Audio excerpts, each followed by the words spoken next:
Olá, gente, tudo bem? Então vamos lá falar hoje sobre a independência dos Estados Unidos. Primeiro, sobre o contexto geral.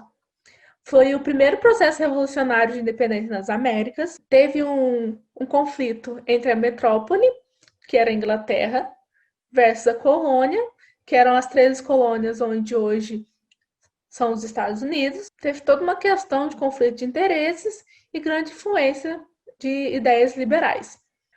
É importante a gente trabalhar, quando se fala da independência dos Estados Unidos, a diferença entre as colônias do Norte, que é da América do Norte, e a do Sul, da América do Sul. Primeiro, que a América do Norte teve uma colonização de povoamento, foi uma colônia de povoamento, e a do Sul foi uma colônia de exploração. No Norte era mais comum a policultura e no Sul o uso de plantation, que eram grandes pedaços de terras usando um só tipo de cultura de plantação para produzir em massa para exportar mesmo. No norte era mais comum a agricultura familiar e no sul era comum a monocultura.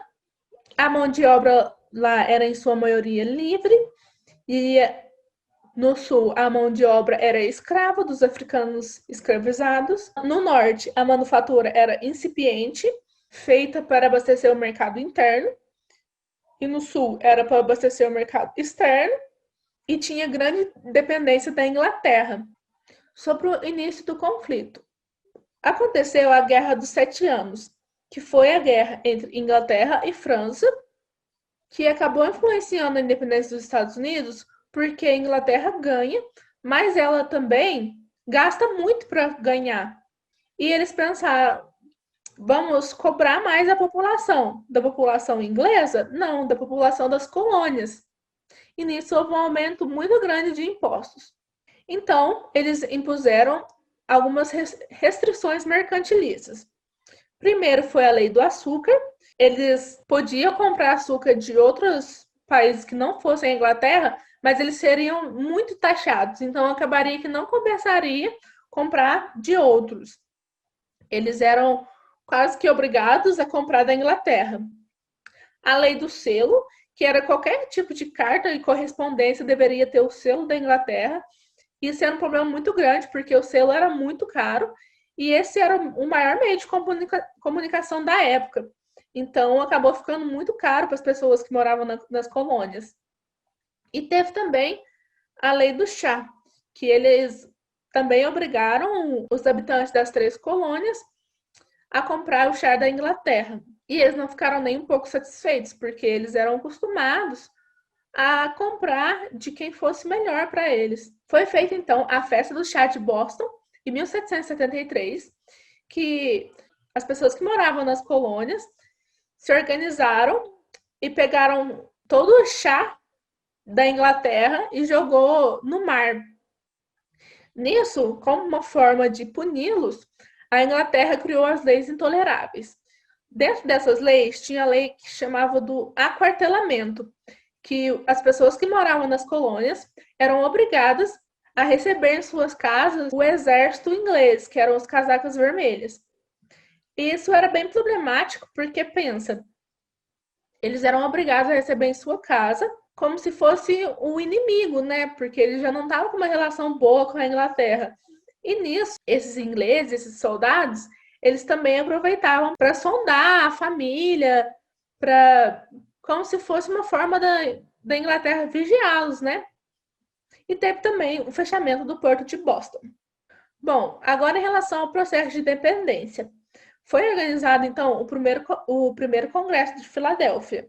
As pessoas das 13 colônias ficaram insatisfeitas com a Inglaterra e fizeram esse primeiro congresso. Mas ele foi não separatista.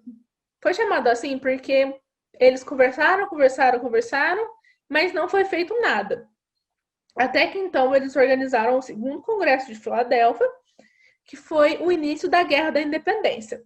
Foi lá que foi feita, então, a Declaração de Independência por Thomas Jefferson, que foi um dos nomes muito importantes para essa independência. Um dos nomes muito importantes também é George Washington, que comandou as tropas americanas. Ele teve um grande destaque porque ele comandou muito bem essas tropas. Eram algumas tropas que não tinham tanta experiência de guerra quanto as tropas inglesas, e eles conseguiam vencer guerras que era inacreditável que vencesse. Teve também Benjamin Franklin, que ele obteve o apoio da França na independência dos Estados Unidos. É importante lembrar dessa parte sobre a Guerra dos 7 Anos. Vocês lembram que a França perdeu para a Inglaterra?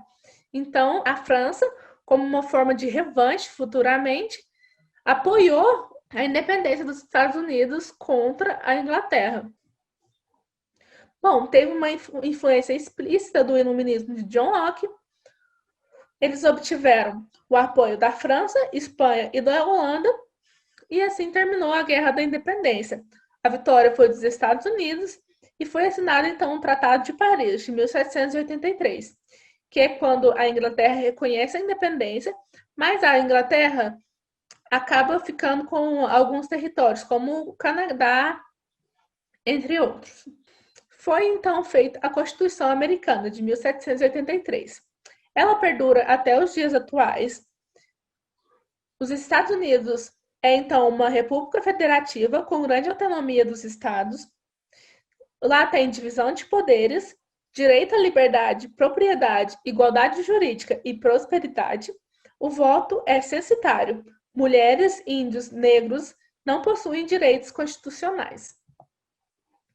E teve uma grande importância, porque influenciou os movimentos de independência nas Américas, teve uma certa influência na Revolução Francesa, a divulgação da prática dos ideais liberais, e foi o primeiro movimento de fato iluminista que triunfou.